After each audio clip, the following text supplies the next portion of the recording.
সুদ খুব মজা লাগে না? তো সুদ নিয়ে কিছু কথা আমরা শুনবো, রাজি আছেন তো? সবাই রাজি? সুদের সাথে ইসলামের কোন সম্পর্ক? জোরে বলেন, সম্পর্ক। সুদ আছে যেখানে মুমিন যাবে না। সুদ হচ্ছে পুঁজিবাদী অর্থনীতির হাতিয়ার। দমন নিপীড়নের মূল মাধ্যম হচ্ছে সুদ। এই সুদের কারণে যারা ধনী এরা শুধু ধনী হতে থাকে, আর যারা গরিব শুধু গরিবই হতে থাকে। ইসলাম চায় না যে রাস্তার এক পাশে পাঁচতলা আর এক পাশে থাকবে গাছতলা। চিল্লা এখন ঠিক কিনা? ইসলাম চায় কায়লা ইয়াকুনা দুলাতান বাইনাল আগনিয়াই মিনকুম, সম্পদ যাতে ধনীদের হাতে কুক্ষিগত হয়ে না থাকে, সম্পদের তারল্য যাতে সবার হাতে পৌঁছে যায়। এজন্য ইসলাম সুদকে করেছে হারাম আর ব্যবসাকে করেছে হালাল। চিল্লায় পড়েন আল্লাহু আকবার। এজন্য রব্বুল আলামিন বলেন, ওয়া আহাল্লাল্লাহুল বাইআ ওয়া হারামার রিবা, আমি আল্লাহ তোমাদের জন্য সুদকে করলাম হারাম আর ব্যবসাকে করে দিলাম হালাল। সুবহানাল্লাহ। ব্যবসাকে হালাল করেছে কে আর সুদকে হারাম করেছে কে? সুদের মধ্যে দেখা যায় অনেক লাভ, অনেক টাকা, অনেক বরকত, শুধু বেড়ে যায়। আল্লাহ বলে তোমাদের দৃষ্টিতে টাকা বেড়ে যায়, আমি আল্লাহর কাছে বাড়ে না। আর তোমরা যখন যাকাত দাও, দান করো, তোমাদের দৃষ্টিতে দেখা যায় টাকা কমে যায়, কিন্তু আমি আল্লাহর কাছে টাকা কমে না। সুবহানাল্লাহ। এজন্য সুদকে আল্লাহ নিশ্চিহ্ন করে দিবেন। ইয়ামহাকুল্লাহ ওয়া ইউরবিস সাদাকাত, আল্লাহ বলে আমি সুদকে নিশ্চিহ্ন করে দেব, সুদকে আমি ধ্বংস করে দেব, সুদের ভেতরে কোনো বরকত দেব না। আর ব্যবসা করলে সামান্য ব্যবসার ভেতরে বরকত ঢুকিয়ে দিবে কে? আরো জোরে বলেন কে? বিশ্বনবী সুদখোরদের উপর লানত দিয়েছে। কি দিয়েছে? লাআনা রাসূলুল্লাহ আকিলার রিবা ওয়া মুকিলাহু ওয়া কাতিবাহু ওয়া শাহিদাইহি, যারা সুদ খায়, যারা সুদ দেয়, যারা সুদের দলিল লেখক, যারা সুদের সাক্ষী থাকে, সবার উপরে বিশ্বনবী লানত দিয়েছেন। জোরে পড়েন নাউযুবিল্লাহ। এজন্য খবরদার, সুদের সাথে মুসলমানদের কোনো সম্পর্ক। বিশ্বনবী বলেছেন, আর রিবা সালাসু ওয়া সাবউনা বাবান, সুদের রয়েছে 73টা গুনাহ। কয়টা গুনাহ? আরো জোরে বলেন কয়টা? সুদের মধ্যে 73টা গুনাহ। আইসারুহা আইয়ান কাহার রাজুল উম্মা, 73টা গুনার মধ্যে সবচাইতে ছোট্ট গুনাহ হলো নিজের মায়ের সাথে জিনা করা। 73টা গুনাহ, আর সবচেয়ে ছোট গুনাহ হচ্ছে আইয়ান কাহার রাজুল উম্মা, ব্যক্তি তার মায়ের সাথে জিনা করবে। এটা যদি সবচেয়ে ছোট্ট গুনাহ হয়, তাহলে বড় গুনার অবস্থা কি? বড় গুনাহটা কি জানার দরকার আছে না নাই? আল্লাহ সেটাও বলে দিলেন, ফাআযানু বিহারবিম মিনাল্লাহি ওয়া রাসূলিহি, সুদের সবচেয়ে ছোট গুনাহ মায়ের সাথে জিনা করা, আর সুদের সবচেয়ে বড় গুনাহ আল্লাহর সাথে যুদ্ধ করা। করবেন নি? পারা যাবে না আল্লাহর সাথে যুদ্ধে? সে আল্লাহ কবে থেকে ক্ষমতায় বসা? এখন তো আল্লাহ বুড়া হয়ে গেছে। হ্যাঁ, আল্লাহর ক্ষমতা কি আগের মতো আছে? জোরে বলেন আছে? এজন্য সুদের সবচেয়ে ছোট গুনাহ মায়ের সাথে জিনা, সবচেয়ে বড় গুনাহ কার সাথে? যুদ্ধ। আরো জোরে বলেন। এজন্য বিশ্বনবী বলতেন, ইজতানিবু আস-সাবআল মুবিকাত, 7টা ঈমান বিধ্বংসী, আমল বিধ্বংসী কাজ থেকে তোমরা বেঁচে থাকবা। 1 নম্বরে হলো শিরক, আল্লাহর সাথে শিরক করবা না। 2 নম্বরে হলো মাতা পিতার সাথে অবাধ্যতা করা। 3 নম্বরে জাদু দেখানো, জাদু টুনা করা। 4 নম্বরে অন্যায় ভাবে কাউরে হত্যা করা। 5 নম্বরে এতিমের সম্পদ খাওয়া। 6 নম্বরে কোন নারীকে অন্যায় ভাবে জিনার অপবাদ দেওয়া। 7 নম্বরে সুদ খাওয়া। কি খাওয়া? এই 7টা কাজ করলে আপনার ঈমানটাকে ধ্বংস করে দিবে কে? চিল্লায় বলেন কে? এজন্য দুনিয়াতে যারা সুদ খায় তাদের সম্পদে কোনো বরকত নাই, তাদের শুধু রোগ আর রোগ, টেনশন আর টেনশন। আছে না নাই? আবার বিশ্বনবী বললেন, যারা সুদ খায় তাদের 3টা শাস্তি। কয়টা? আরো জোরে বলেন কয়টা? 1 নম্বরে কিয়ামতের দিন, আল্লাযীনা ইয়াকুলুনার রিবা লা ইয়াকুমুনা ইল্লা কামা ইয়াকুমুল্লাযী ইয়াতাখাব্বাতুহু শাইতানু মিনাল মাস। সুদের 1 নম্বর শাস্তি, কিয়ামতের দিন সুদখোর যখন কবর থেকে উঠবে, রব্বুল আলামিন তাকে জিনে ধরা রোগীর মতো, পাগলের মতো উঠায় দিবে। সুদখোর কবর থেকে উঠে ভূতে ধরা রোগীর মতো, জিনে ধরা রোগীর মতো, পাগলের মতো লাফাতে লাফাতে উঠবে। তারে দেখে কিয়ামতের ময়দানের সবাই বুঝবে লোকটা হলো সুদখোর। কি খোর? আরো জোরে বলেন। এটা হচ্ছে 1 নম্বর শাস্তি। 2 নম্বর শাস্তি বিশ্বনবী বললেন, আমি স্বপ্নে দেখলাম কিছু লোকের পেট হচ্ছে বিশাল বড় ঘরের মতো, আর ওই পেটের ভেতরে দেখলাম ভয়ঙ্কর বিষাক্ত সাপ। জিব্রাইল রে বললাম, ও জিব্রাইল, মান হাউলা, এরা কারা? বিশ্বনবী বললেন, হাউলাই আকালাতুর রিবা, এরা হলো আপনার উম্মতের মধ্য থেকে যারা সুদ খেয়েছে, ওই সুদখোর লোকগুলা। পড়েন না আউযুবিল্লাহ। 3 নাম্বার শাস্তি। বিশ্বনবী বলেন, যে রাতে আমাকে মেরাজে নেওয়া হলো, রাআইতু লাইলাতা উসরিয়া বি, মেরাজের রাতে আমি দেখলাম রক্তের একটা নদী, ওই নদীর উপর কিছু লোক সাঁতার কাটে। কিসের নদী? দেখছেন কোনদিন রক্তের নদী? আমরা কোনদিন দেখেছি? রক্তের একটা নদীর ভেতরে কিছু লোক সাঁতার কাটে। সাঁতার কাটতে কাটতে বাঁচার জন্য যখন পারে আসতে চায়, তীরে আসতে চায়, কিছু ফেরেশতারা অনেক বড় বড় পাথরের খণ্ড নিয়ে বসা, তীরের দিকে আসতে চাইলে প্রচন্ড জোরে পাথর নিক্ষেপ করে তার চেহারার দিকে। পাথরের আঘাতে ওই লোকটার চেহারা ছিন্ন বিচ্ছিন্ন হয়ে যায়। লোকটা চিৎকার করতে করতে আবার রক্তের নদীর মাঝখানে চলে যায়। আবার তীরে আসতে চাইলে আবার পাথর আছে না নাই? জোরে বলেন। বিশ্বনবী বললেন, মান হাউলা ইয়া জিবরিল, ও জিব্রাইল, এরা কারা? বিশ্বনবী বললেন, এরা হলো আপনার সুদখোর উম্মত। এরা কারা? এজন্য সুদ খাওয়া যাবে? জোরে বলেন, সুদ খাওয়া যাবে? খবরদার, সুদ খাওয়া যাবে না। সুদের বিপরীতে আমরা ব্যবসা করব। ব্যবসায় বরকত দিয়েছে কে? বিশ্বনবী বললেন, রিজিককে আল্লাহ 10 ভাগ করেছেন, তার 1 ভাগ দিয়েছেন পৃথিবীর অন্যান্য পেশার ভেতরে, আর 9 ভাগ দিয়ে দিয়েছেন ব্যবসার ভেতরে। সুবহানাল্লাহ। রিজিকের 9 ভাগ থাকে ব্যবসার ভেতরে, এজন্য সুদ খাওয়া যাবে না। সুদের সাথে ইসলামের কোনো সম্পর্ক। আমরা ব্যবসা করব। আপনি মুশারাকা সিস্টেমে, মুদারাবা সিস্টেমে, আপনি মুরাবাহা সিস্টেমে ব্যবসা করেন, ওই ব্যবসায় বরকত দিবে কে? জোরে বলেন, কে? সুদ হারাম এই কারণে, কারণ টাকার ভেতর থেকে টাকা আসে না। আপনি 1 লক্ষ টাকার একটা বান্ডিল আপনার আলমারির ভেতরে আজকে রাখলেন, 1 বছর পরে খোলার পরে এটা কি 1,10,000 টাকা হবে? 1,05,000, 1,02,000, 1,10,000 টাকা, 1,05,000 টাকা, 1,01,000 টাকা? 1 টাকাও পারবে না। কত থাকবে? 1 লাখই থাকবে। কারণ টাকার ভেতর থেকে টাকা আসে না। টাকার ভেতর থেকে টাকা আসে যখন ওই টাকার সাথে শ্রম যুক্ত হয়, যখন টাকার সাথে কষ্ট যুক্ত হয়, যখন টাকার সাথে মেধা যুক্ত হয়। ঠিক কি না? তো আপনি টাকা দিয়ে কেমন করে টাকার ভেতর থেকে টাকা নেন? এটা হারাম। হয়তো আপনাকে ব্যবসা অংশগ্রহণ করতে হবে, লাভ লস দুইটাতে অংশগ্রহণ করতে হবে, রিস্কও থাকবে। আপনি ব্যবসায় টাকা দিয়ে শুধু লাভ নিলেন, লস নিলেন না, এটাই সুদ। ঠিক কি না? আপনার লাভও নিতে হবে, লস নিতে হবে, ঝুঁকিও নিতে হবে।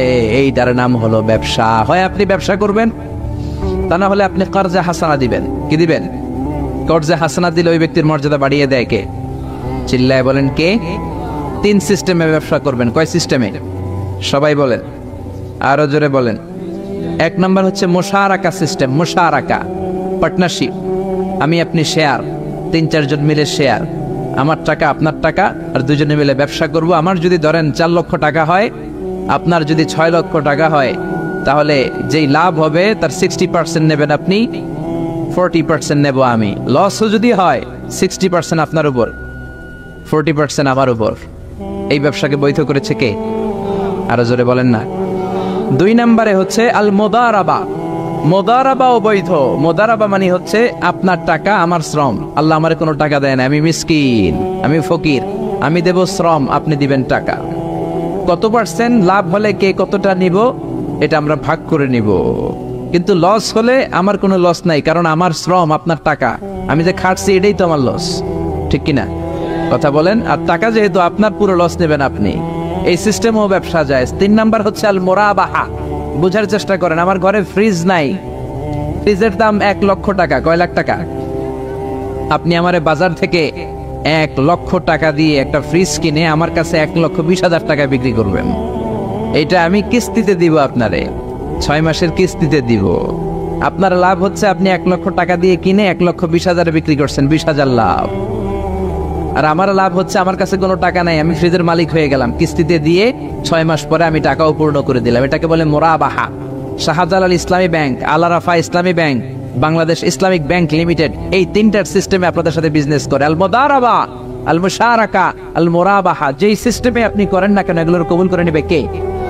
কিন্তু এগুলো না করে 100 টাকার বান্ডিল দিয়ে বললেন এই নাও 100 টাকার বান্ডিল, এখানে 10,000 টাকা আছে, সুদে লাগালাম, মাসে দিবা 1,000। কয় হাজার? আরো জোরে বলেন। এখন মাস শেষে 1000 দিতে পারে না, ওইটার উপর আবার বাড়তে শুরু করলো। আল্লাহ বলে লা তাকুলু আর রিবা আদাআফাম মুদাআফা, খবরদার চক্রবৃদ্ধি হারে সুদ খেও না, মাহাজনী সুদ খেও না। কার কথা?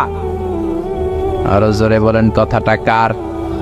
মাহাজনী সুদ খাওয়া যাবে না, চক্রবৃদ্ধি হারে সুদ খাওয়া যাবে না। তাহলে ব্যাংকের সুদ খাওয়া তো যাবে না?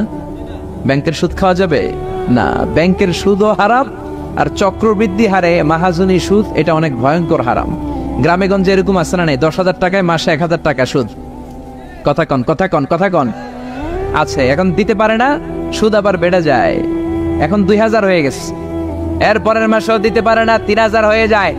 এরপরে কে আসলটা দেয়া লাগবে না, তুই সুদ চালা। কি চালা? সুদ চালাইতে চালাইতে বাড়ি নাই, ভিটা নাই, জমি নাই, টিউবওয়েল নাই, পরনের লুঙ্গিও নাই। আছে না নাই? এটার বলে মহাজনী সুদ, এটার বলে চক্রবৃদ্ধি হারে সুদ। এই সুদ খাওয়া যাবে না। এজন্য সুদ আপনি খেলে এই সুদের এই সম্পদের ভেতরে কোনো বরকত নাই, এটাকে ধ্বংস করে দিবে কে? চিল্লায় বলেন কে? এজন্য আপনি ব্যবসা করবেন। আল্লাহ বললেন হাল্লাল্লাহুল বাইআ ওয়া হারামার রিবা, আমি আল্লাহ ব্যবসাকে তোমাদের জন্য হালাল করলাম, সুদকে করলাম হারাম। এখন আমরা সুদ খাবো না, ব্যবসা করব। জোরে বলেন, সুদ না ব্যবসা? ব্যবসার সিস্টেম হচ্ছে আপনাকে লাভ লস দুইটাতে অংশগ্রহণ করতে হবে। আপনি যদি বলেন না আমি শুধু লাভ নিব, লস নিব না, এটা ব্যবসা হবে? এটা সুদ হবে। এটা কি হবে? চিল্লায় বলেন, কি হবে? এরপর ইসলাম বলে লা মাইসার, কোনো জুয়া চুরি থাকবে না। বিজনেসের মধ্যে জুয়া চুরি নাই, মানে লটারি নাই। কিন্তু বাংলাদেশে লটারি সিস্টেম আছে না নাই? 10 টাকায় 40 লক্ষ টাকা আছে না নাই? এটা সরাসরি জুয়া চুরি, এটার সাথে ইসলামের কোনো সম্পর্ক। এর কারণ হচ্ছে আমরা 10 টাকা দিয়ে লটারি কিনি, পাই এরকম একটা কাগজ, এই লটারির একটা নাম্বার থাকে এখানে, ঠিক কিনা? আর লেখা আছে 10 টাকায় প্রথম পুরস্কার 40 লক্ষ টাকা। লক্ষ লক্ষ মানুষ 10 টাকা দিয়ে এটা কিনে। কেনার পর যেদিন ড্র হবে, রাফেল ড্র, একজন পায় 40 লাখ, আরেকজন পায় 30 লাখ, আরেকজন পায় 20 লাখ, আরেকজন 10 লাখ, পঞ্চম পুরস্কার পায় 1 লাখ, আর লক্ষ লক্ষ মানুষ এই কাগজ পানিতে ভিজায় খায়। চিল্লায় কোন, ঠিক কিনা? এটার নাম হচ্ছে জুয়া চুরি, এটা জায়েজ নাই। কিন্তু এই লটারির কাগজের সাথে যদি আপনার একটা কলম দিয়ে দেয়, এটাকে জায়েজ করার সিস্টেম আছে। এই 10 টাকার লটারির, যখন আপনি লটারিটা কিনবেন, আপনাকে যদি একটা কলম দিয়ে দেয়, তাহলে কেমন যেন আপনি 10 টাকা দিয়ে একটা কলম কিনলেন। এটা ব্যবসা, এটা হচ্ছে ব্যবসার সুরা, এটা জায়েজ আছে না নাই? তার মানে লক্ষ লক্ষ মানুষ যখন লটারি কিনলো, সাথে পেলে একটা কলম। এরপরে ড্র হওয়ার পরে একজন পাবে 40 লাখ, আরেকজন 30 লাখ, একজন 20 লাখ, আরেকজন 10 লাখ, আর লক্ষ লক্ষ সবাই পাইছে একটা করে কলম। তার মানে আমরা সবাই কিছু না কিছু পাইছি। চিল্লায় কোন, ঠিক কিনা? এই সিস্টেমে যদি করেন, তাহলে এটারে বৈধ করে দিবে কে? জোরে বলেন, কে? এরপরে ইসলাম বলেন নো আনসার্টেইনটি, কোন ব্যবসার মধ্যে আনসার্টেইনটি থাকতে পারবে না, সুনিশ্চিত হতে হবে সবকিছু। লা দারারা ওয়ালা দারার ওয়ালা গারারা ফিল বাই, বেচা কিনার মধ্যে কোনো ধোঁকাবাজি থাকতে পারবে না, অনিশ্চয়তা থাকতে পারবে না। অনেকে উড়ন্ত কবুতর বিক্রি করে, আছে না নাই? কবুতর যারা পালেন, 10টা কবুতর আছে আপনার, আপনি দেখবেন সারাদিন কবুতর আকাশে উড়ার পরে বিকালে আবার বাসায় চলে আস। আপনি বললেন এই যে 10টা কবুতর আকাশে উড়ে, এই 10টা কবুতর আপনার বিক্রি করে দিলাম, এক একটা 100 টাকা করে, 10টায় কত হয়? 1000 টাকা বিক্রি করে দিয়েছেন। এই বিক্রি শরীয়ত সম্মত হয় না। এর কারণ প্রতিদিন কবুতরগুলো বিকেলবেলা উড়ার পরে সন্ধ্যাবেলায় ফিরে, আজকে বিকেলে নাও ফিরতে পারে। যেরকম, ঠিক কিনা? আজকে 10টা কবুতর যদি অন্যদিকে চলে যায়, 1000 টাকা নিয়ে কিলাকিলি আছে না নাই? ইসলাম বলে কিলাকিলির কোনো সুযোগ নাই। কবুতরগুলো নামবে, 10টারে তুমি ধরবা, টপস করবা, তার হাতে হ্যান্ড ওভার করবা, তারপরে বিক্রি করবা। এটারে জায়েজ করে দিবে কে? এরপরে পুকুরের মধ্যে মাছ থাকা অবস্থায় কেনা বেচা জায়েজ নাই। এরকম কেনা বেচা বাংলাদেশে আছে না নাই? আন্দাজে মানুষে শখের বসে কিনে ফেলে, পুকুরের মধ্যে বুদবুদ করতেছে, ভাবতেছে হাজার হাজার মাছ কিনছে, 10 লক্ষ টাকা দিয়ে কিনে ফেলছে। কই মাছের পুকুর, উঠায় দেয় 20 কেজি কই আর 50 কেজি কাঁকড়া আর 70 কেজি ব্যাং, আছে না নাই? এরপরে কিলাকিলি, আছে না নাই? এজন্য ইসলাম বলে না, কবুতরটা হাতের মধ্যে কবজ করার পরে যেমনি বিক্রি করলাম, মাছগুলাও জাল দিয়ে তোলো, তারপরে গনে গনে বিক্রি করো, কবুল করে নিবে কে? গাভীর ওলানের মধ্যে দুধ রেখে বিক্রি করা জায়েজ নাই। ওলান এত ফিলা গেছে, এরকম এটা মনে হচ্ছে যে 20 কেজি, দহন করার পরে পাওয়া গেছে 5 কেজি, এরকম আছে না নাই? কারণ এটা দুধের কারণেও ফুলতে পারে, টিউমারেও ফুলতে পারে, ঠিক কিনা? এজন্য ইসলাম বলে লা গারারা ফিল ইসলাম, ইসলামে কোনো গারারা নাই, ধোঁকাবাজি নাই, আনসার্টেনটি নাই, অনিশ্চয়তার মধ্য দিয়ে হাওয়ার মধ্যে কোনো বিজনেস নাই। আগে জিনিসটা তোমার হাতে নাও, তারপরে বিক্রি করো, কবুল করে নিবে কে? শেয়ার বাজার নিয়ে প্রশ্ন করে যেই প্রোডাক্টের ব্যবসা হালাল ওই প্রোডাক্টের শেয়ারও হালাল, চিল্লায় বলেন ঠিক কিনা? এরপরে বিশ্বনবী বললেন মান গাশশানা ফালাইসা মিন্না, বেচা কিনার মধ্যে যে আমার উম্মতের মধ্যে যে অন্যকে ধোঁকা দেয় সে আমার উম্মত হতে পারে। ধোঁকাবাজির ব্যবসা বাংলাদেশে আছে না নাই? ফলের দোকানে গেলে দেখবেন চকচকে যেই সাইডটা ওই সাইডটা ক্রেতার দিকে রাখে, পচা জায়গাটা নিচের দিকে রাখে, এরকম ব্যবসায় আছে না নাই?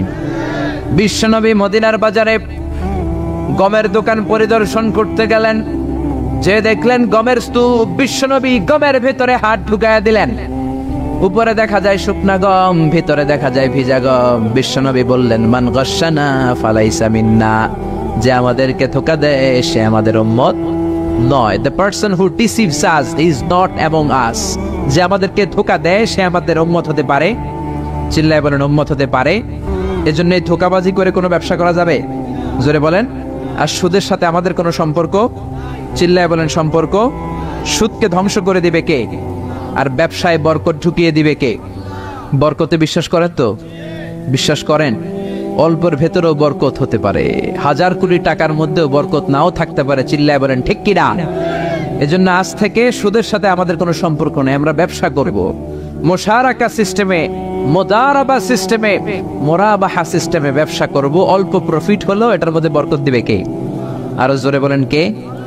আর সুদের ব্যবসা করবেন না তো? কারা কারা আজকে থেকে সুদের কোনো ব্যবসার সাথে জড়িত থাকবেন না? দুই হাত উঁচু করে আমার আল্লাহর দেখা। আল্লাহ আমাদের হাতগুলোকে তুমি কবুল করো, চিল্লায় পড়েন আমিন। সুদের আলোচনা ভালো লাগতেছে না? না একেবারে উপরে এসে পড়ছে না? সুদের সাথে ইসলামের কোনো সম্পর্ক নাই। আল্লাহ সুদ থেকে আমাদেরকে বাঁচাক, আল্লাহ আমাদের হালাল রিজিকে বরকত দিক। আরো জোরে পড়েন আমিন। আমি আমার খুতবার শুরুতে সূরাত বনী ইসরাইলের ছোট্ট একটা আয়াত তেলাওয়াত করেছি। আসুন এই আয়াতের আলোকে আপনাদের সাথে কিছু কথা শেয়ার করি, যদি আপনারা মনোযোগী হন। শুনবেন শুনবেন শুনবেন শুনবেন। রব্বুল আলামিন বলেন ওয়াকাদা রাব্বুকা আল্লা তা'বুদু ইল্লা ইয়্যাহু ওয়া বিল ওয়ালিদাইনি ইহসানা। আল্লাহ বললেন গোলাম আমার ফয়সালা দুইটা, এই দুইটা ফয়সালা হলো স্পেশাল ফয়সালা, অনড় ফয়সালা। এই ফয়সালার কোনো নড়চড় নাই, এই ফয়সালার কোনো পরিবর্তন নাই। প্রথম ফয়সালাটা হলো আল্লাহ তা'বুদু ইল্লা ইয়্যা, ইবাদত হবে একজনের, তিনি কে?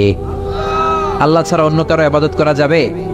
আবার আল্লাহ ডেকে বললেন গোলাম জিন জাতি মানব জাতি এই দুইটা জাতিকে আমি সৃষ্টি করেছি শুধু আমার ইবাদতের জন্য, ঠিক কি না? ওয়ামা খালাকাতুল জিন্না ওয়াল ইনসা ইল্লা লিয়াবুদুন, আমি জিন জাতি আর মানব জাতিকে কোনো কাজের জন্য তৈরি করি নাই, কোনো উদ্দেশ্যে বানাই নাই, শুধুমাত্র কেবলমাত্র একমাত্র আমি আল্লাহর ইবাদতের জন্য বানিয়েছি। কার কথা? আরো জোরে বলেন কার? আল্লাহ ছাড়া কারো ইবাদত করা যায় না। এই পৃথিবীতে যত নবী এসেছে, এই পৃথিবীতে যত রাসূল এসেছে, সব নবী রাসূলের একটাই দাওয়াত ছিল, তোমরা ইবাদত করবে একজনের, তিনি কে? ইয়া কওমি ইবুদুল্লাহা মা লাকুম মিন ইলাহিন গায়রু, ও আমার কওমের লোকেরা, ও আমার স্বজাতির লোকেরা, এক আল্লাহ ছাড়া অন্য কারো ইবাদত করো না। জিকির করতে হবে একজনের, চাইতে হবে একজনের কাছে, সেজদা দিতে হবে একজনকে, তিনি কে? আল্লাহ ছাড়া কাউরে সেজদা দেয়া যাবে? আমাদের দেশে মাজারে যে সেজদা আছে না নাই, এই মাজারের নামে যে ভণ্ডামি, এটার সাথে ইসলামের কোনো রিলেশন আছে? সম্পর্ক আছে? এই ভণ্ডামির সাথে ইসলামের কোনো সম্পর্ক? তো দিল বান্দা কালমা চোরে, না পায় শ্মশান না পায় ঘরে, দিন থাকিতে আয়রে পথে ছাইড়া দে ভণ্ডামি ভণ্ডামি ভণ্ডামি ভণ্ডামি, ছাইড়া দে ভণ্ডামি, ঠিক কি না? নামাজ রোজা করে না, ইবলিশ শয়তানের নানা, এরকম আছে না নাই? নামাজ রোজা করে না, ইবলিস শয়তানের নানা, ধর্মের একখান খুঁটি ধইরা কয়দিন করবা হয়রানি। ভণ্ডামি ভণ্ডামি ভণ্ডামি, ছাইড়া দে ভণ্ডামি, ঠিক কিনা? এজন্য ভণ্ডামির সাথে যারা জড়িত আছো, ভণ্ডামি ছেড়ে দাও, আল্লাহওয়ালা হয়ে যাও। তোমার জীবনে বরকত দিবে কে? তোমার জন্য জান্নাতের দরজা খুলে দিবে কে? এজন্য রব্বুল আলামিন বলেন, ওয়াকাদা রাব্বুকা আল্লা তা'বুদু ইল্লা ইয়্যা ওয়া বিল ওয়ালিদাইনি ইহসানা। আমি আল্লাহর প্রথম ফয়সালা, ইবাদত হবে শুধুমাত্র কেবলমাত্র একজনের, তিনি কে? আমরা প্রত্যেক নামাজে সূরাতুল ফাতিহায় আল্লাহরে বলি, আল্লাহ ইহদিনাস সিরাতাল মুস্তাকিম, ও আল্লাহ আমাদেরকে সহজ সরল পথ দেখাও, সিরাতুল মুস্তাকিম দাও। আল্লাহ বলেন, আনি'বুদুনি হাযা সিরাতুম মুস্তাকিম, আমি আল্লাহর ইবাদত করো, এটাই সিরাতুল মুস্তাকিম। আল্লাহু আকবার। আপনি যদি আল্লাহর ইবাদত করেন তাহলে আপনি বুঝবেন যে আপনি সিরাতুল মুস্তাকিমের উপর আছেন। আর যদি বুঝেন আল্লাহর ইবাদত ছেড়ে আপনি অন্যদিকে দৌড়াচ্ছেন, তার মানে হলো আপনি সিরাতুল মুস্তাকিমের উপর থাকার সৌভাগ্য অর্জন করতে পারেন নাই। চিল্লায় এখন ঠিক কি না? এজন্য আল্লাহ বললেন, আল্লাহর ফয়সালা কয়টা? আরো জোরে বলেন, কয়টা? এক নাম্বার ফয়সালা, ইবাদত হবে শুধু একজনের, তিনি কে? এই ফয়সালার সাথে সবাই একমত? দ্বিমত কেউ নাই? কেউ নাই? দু একজন থাকতে পারে, কেউ নাই। আল্লাহ বললেন, আমার প্রথম ফয়সালা, ইবাদত হবে শুধু আমি আল্লাহর। দুই নাম্বার ফয়সালা, ওয়া বিল ওয়ালিদাইনি ইহসানা, ইহসান হবে মাতা পিতার সাথে, মানে ভালো আচরণ হবে মাতা পিতার সাথে। বুঝা গেল, ইবাদত হবে আল্লাহর, ইহসান হবে মাতা পিতার। আল্লাহর সাথে, আল্লাহর জন্য আপনি ইবাদত করবেন, আর মাতা পিতার প্রতি আপনি ইহসান করবেন। ইহসান মানে সদাচরণ, ইহসান মানে খেদমত, ইহসান মানে তাদের জন্য খরচ করা, ইহসান মানে আপনার সব সম্পদ তাদের পায়ের সামনে, আপনার সব ক্ষমতা তাদের পায়ের সামনে বিলিয়ে দেয়া, বিছিয়ে দেয়া। চিল্লা এখন ঠিক কিনা? এজন্য আল্লাহ বললেন, আমার দুই নাম্বার ফয়সালা, ওয়া বিল ওয়ালিদাইনি ইহসানা, মাতা পিতার সাথে ইহসান করবা। আমরা বললাম, আল্লাহ আপনার জন্য ইবাদত হবে, এটা আমরা বুঝলাম, মাতা পিতার সাথে ইহসান কেমন করে হবে এটা আমরা বুঝলাম না। আল্লাহ বললেন, ইহসান কাকে বলে যদি না বোঝো তাহলে বুঝে নাও, ইম্মা ইয়াবলুগান্না ইনদাকাল কিবারা আহাদুহুমা আও কিলাহুমা ফালা তাকুল লাহুমা উফ। আল্লাহ নিজেই ইহসানের ব্যাখ্যা দিচ্ছেন। আল্লাহ বললেন, ইহসানের প্রথম তাফসীর হলো, আব্বা আম্মা একজন কিংবা দুইজন যখন বার্ধক্যে উপনীত হয়ে যায়, যখন বয়সে পৌঁছে যায়, খবরদার তাদের কোনো কাজে তুমি নাক ছিটকাতে পারবা না, তাদের কোনো কাজে নাক ছিটকাতে পারবে না, তাদের কোনো কাজে এমনকি উফ শব্দটাও বলা যাবে না। চিল্লা এখন ঠিক কিনা? কারণ আমরা যখন ছোট ছিলাম বাবা মারে কষ্ট দিয়েছি কি দেই নাই? আপনার কত বছর আগের ঘটনা মনে আছে? আপনার বয়স যখন 3 তখন আপনি কি করছিলেন মনে আছে? তো ওইটাই যদি মনে না থাকে, বয়স যখন 2 ছিল ওগুলা মনে আছে? বয়স যখন 1 ছিল ওগুলো মনে আছে? জ্বালাতনটা তো ওই সময় বেশি করছে। চিল্লা এখন ঠিক কিনা? শীতের রাত, আমাকে নিয়ে আমার মা ঘুমালো, আমাকে রেখেছে ডান দিকে, পেশাব করে ডান পাশটা আমি ভিজিয়ে দিয়েছি। আমার মা আমাকে ঘর থেকে বের করে দেয় নাই, শীতের রাতে বাম দিকে আমাকে শোয়ালো। কনকনে মাঘ মাসের শীতের রাতে বাম পাশটাতেও পেশাব করে ভিজিয়ে দিলাম, আমার মা আমারে ঘর থেকে বের করে দেয় নাই। আমার মা তার বুকের মাঝখানে রেখে ঘুমাতে শুরু করেছে।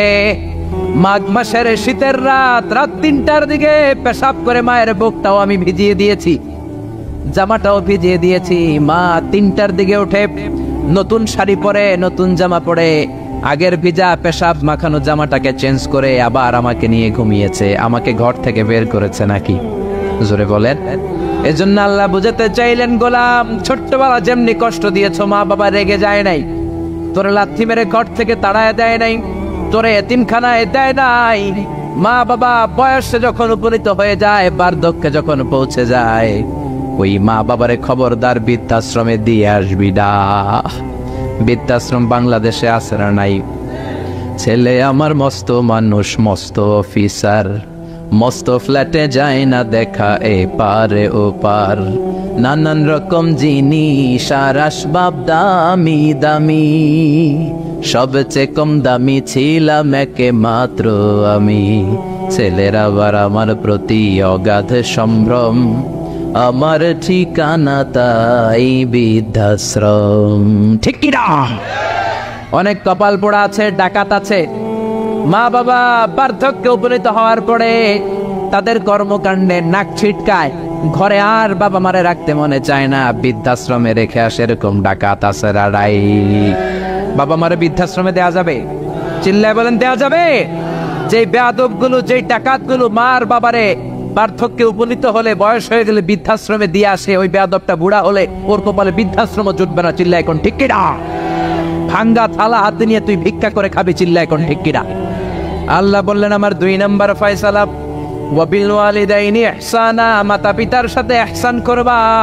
ইহসানের প্রথম ব্যাখ্যা, ইম্মা ইয়াবলুগান্না ইনদাকাল কিবারা আহাদুহুমা আও কিলাহুমা ফালা তাকুল লাহুমা উফ। মা বাবার একজন কিংবা 2 জন যদি বার্ধক্যে উপনীত হয়ে যায়, খবরদার মা বাবারে বৃদ্ধাশ্রমে দিও না। মা বাবা পেশাব করে দিতে পারে, পায়খানা করে দিতে পারে, তোমাকে যেমনি পরিষ্কার করে আদর যত্ন করেছে তুমিও পরিষ্কার করবা, মা বাবার খেদমত করবা, তোমার জীবনটারে উজালা করে দিবে কে? আল্লাহ বললেন ইহসানের 2 নম্বর ব্যাখ্যা, ওয়ালা তানহারহুমা, মা বাবারে ধমক দিও না। অনেক বেয়াদব ছেলে মেয়ে আছে, মা বাবার সাথে ছিড়কি দিয়ে কথা বলে, ধমক দিয়ে কথা বলে, এলাকার লোকদের সাথে যখন কথা বলে ভদ্র ভাষায় কথা বলে, ঘরে ঢুকলে মায়ের গালি দেয়, আছে না নাই? বাবারে ডাকে বুড়া, মারে ডাকে বুড়ি, আছে না নাই? তুমি কেমন করে মায়ের বুড়ি ডাকো, বাবারে বুড়া ডাকো? তোমার বাপ মা তো বুড়া হয়েছে তোমার কারণে। তোমারে মানুষ করতে যে তোমার মা বাবা তাদের জীবন যৌবন হারিয়েছে, তোমারে মানুষের মতো মানুষ করতে যে তারা তাদের জমি হারিয়েছে, তোমারে বিদেশ পাঠাতে যে তারা তাদের ভিটেমাটি হারা হয়েছে। যেই বাবা মা তোমার জন্য সব কিছু ছেড়েছে, খবরদার ফালা তানহারহুমা, ওই বাবা মারে ধমক দিবা না। কার কথা? চিল্লায় বলেন কার? এরপর আল্লাহ বললেন ওয়ালা তানহারহুমা ওয়া কুল লাহুমা কওলান কারীমা, তাদেরকে ধমক দিবা না, বরং তাদের সাথে ভালো আচরণ করবা, কোমল ভাষায় কথা বলবা।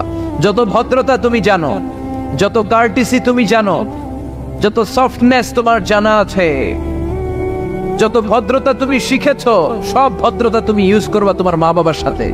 যত কোমল ভাষা তুমি জানো, যত শুদ্ধ কথা তুমি জানো, সব তোমার মা বাবার জন্য তুমি ইউজ করবা। চিল্লা এখন ঠিক কিনা?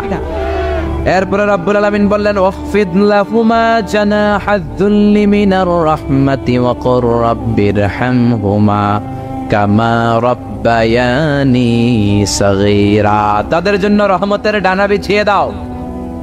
তোমার যত ক্ষমতা আছে মা বাবার পায়ের সামনে ঢেলে দাও, যত অর্থ আছে তাদেরকে তুমি বিলিয়ে দাও। আর বাবা মা 1 জন কিংবা 2 জন যদি দুনিয়া ছেড়ে বিদায় নেয়, তাদের কবরের সামনে দাঁড়িয়ে চোখের পানি ছেড়ে পড়তে আরম্ভ করে দাও, রব্বিরহামহুমা কামা রাব্বায়ানি সাগীরা ওয়া কুর রাব্বিরহামহুমা কামা রাব্বায়ানি সাগীরা। ও আল্লাহ, ছোট্টবেলা বাবা মা যেমনি আমার আদর দিয়ে সোহাগ দিয়ে কাছে টেনে নিয়েছে, কিয়ামতের দিন কবরের ভেতরে তুমিও আমার বাবা মারে আদর করে কাছে টেনে নিও। পড়ে না আমিন? চিল্লায় পড়ে না আমিন? এজন্য ইবাদত হবে একজনের, তিনি কে? আর ইহসান হবে কার সাথে? এজন্য মা বাবার দোয়ার দরকার আছে না নাই? পৃথিবীর যত আল্লাহর ওলি আছে, যত পীর সাহেব আছে, সবাই এই পুরো কোরআন খতম করে যদি একটা গ্লাসের পানির মধ্যে ফু দেয়, আর আপনার আম্মা শুধু বিসমিল্লাহ বলে আর একটা গ্লাসের পানির ভেতরে ফু দেয়, আল্লাহর কসম আপনার মায়ের দোয়াটা আগে কবুল হয়ে যাবে। এজন্য মা বাবার খেদমত করেন। আপনার বড় পীর সাহেব হলো আপনার বাবা, আপনার বড় পীর সাহেব হলো আপনার মা। দুনিয়ার সবাই দোয়া করলে ওই দোয়া মিস হয়ে যেতে পারে, মা বাবা দোয়া করলে মিস হবে নাকি? হবে? অনেক ডাকাইত আছে দেখবেন মাজারের উপরে মশারি দেয়, আছে না নাই? খুঁজে দেখবেন ওর বাপের মশাই কামড়ায়, ওর মায়ের মশাই কামড়ায়, আর ও বাবার দরবারে যে মাজারে মশারি দিয়ে আসছে, এরকম ডাকাইত আছে না নাই? এজন্য খবরদার, মা বাবার সাথে ইহসান করো। বিশ্বনবী মসজিদে নববীতে মিম্বারের এক তলার মধ্যে পা রাখলেন, আওয়াজ করে বললেন আমিন। দ্বিতীয় তলার ভেতরে পা রাখলেন, আওয়াজ করে বললেন আমিন। তৃতীয় স্টেপে পা রেখে বিশ্বনবী পড়লেন আমিন। সাহাবারা বললেন, নবী তিনবার আমিন বললেন, কেন বললেন বুঝলাম না। বিশ্বনবী বললেন, প্রথম স্টেপে যখন পা রাখলাম, জিব্রাইল এসে বলল, রমজান মাস পাওয়ার পরে রোজা রেখে ইবাদত করে যেই বান্দা গুনাহ মাফ করতে পারে নাই, তার উপরে আল্লাহর লানত। আমি বিশ্বনবী পড়লাম আমিন। দ্বিতীয় স্টেপে পা রাখলাম, জিব্রাইল বলল, মাতা পিতা পাওয়ার পরে যারা মাতা পিতার খেদমত করে নিজের জীবনের গুনাহ ঝরাতে পারে নাই, জান্নাত কামাতে পারে নাই, তাদের উপরও আল্লাহর লানত। আমি বিশ্বনবী বললাম আমিন। তিন নাম্বার স্টেপে বিশ্বনবী বললেন, আমার নাম শোনার পরে আমার যে উম্মাত আমার উপর দরুদ পড়ল না, তাদের উপর আল্লাহর লানত। আমি বললাম আমিন। পড়েন সাল্লাল্লাহু আলাইহি ওয়াসাল্লাম, চিৎকার করে পড়েন সাল্লাল্লাহু। এজন্য মাতা পিতার খেদমতের দরকার আছে না নাই? গোটা বিশ্বটা একদিকে, মায়ের দোয়া আরেকদিকে। চিল্লায় বলেন ঠিক কিনা? আপনি বুলেট মারলে বুলেট মিস হতে পারে, ড্রোন হামলা করলে মিস হতে পারে, মায়ের দোয়া মিস হবে? জোরে বলেন মিস হবে? এক সাহাবী বলল,